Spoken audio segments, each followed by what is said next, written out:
Jonathan Cantwell, extremely disappointed there at the sprint by the words that you expleted, but obviously there's a lot of consolation in getting the yellow jersey.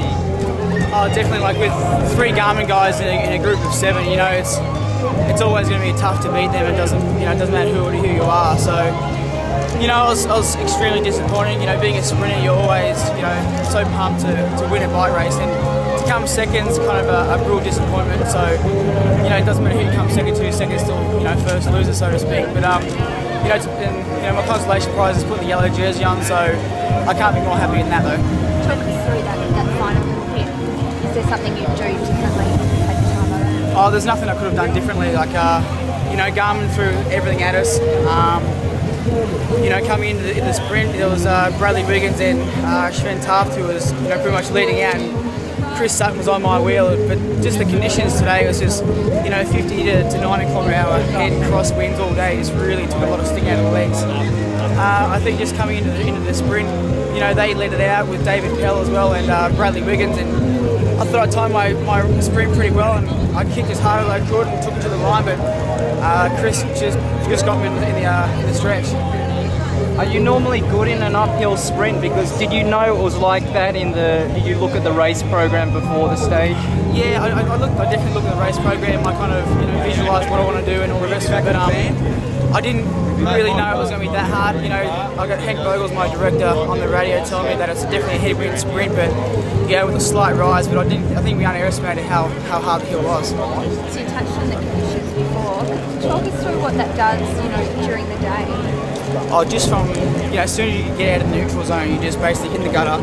You know, all the teams are just trying to ride a strong position, and you're on the drops and on the brakes and just going as hard as you can for, you know, 140k. So your just mind's ticking over constantly about, you know, riding good position. Is there a left-hand corner? Is there a right-hand corner coming up?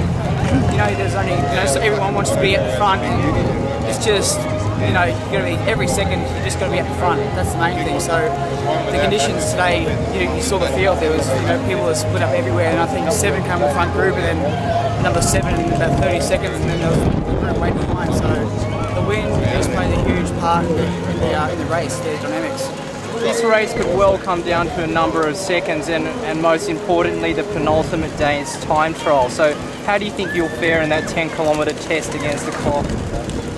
Yeah, well, 10 kilometres is definitely in my reach. I'm capable of doing that. I've really been working on my time trialling, my hill climbing, you know, for the majority of 2009. So, you know, I've been going for these time bonuses out the road just to number one, to get the green jersey on my shoulders if I don't have the yellow at the end of the day, but also to give myself a bit of a time buffer over, you know, Sven Taft and Bradley Wiggins, and everyone knows how good he is. So I'm just trying to get as much time as I can on those guys so I can, you know, feel a little bit more comfortable and feel a little more relaxed going into the final days.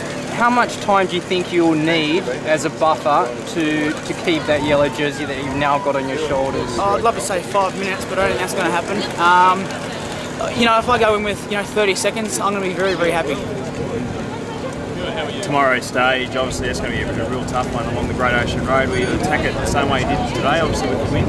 Yeah, absolutely, exactly. Like my team has been, you know, racing all year. The last 3 tours that we've done with Murray River and Tasmania has been exactly these conditions. So we can't be upset about the preparation that we've had, because we've had great preparation. So the team that we've got surrounding us is just, you know, they work inside out, all together. We know the conditions. We're really going to try and control it. We're going to try and get over those climbs tomorrow. But I feel great. We've got a great team. Fly Australia. Can't complain. Good.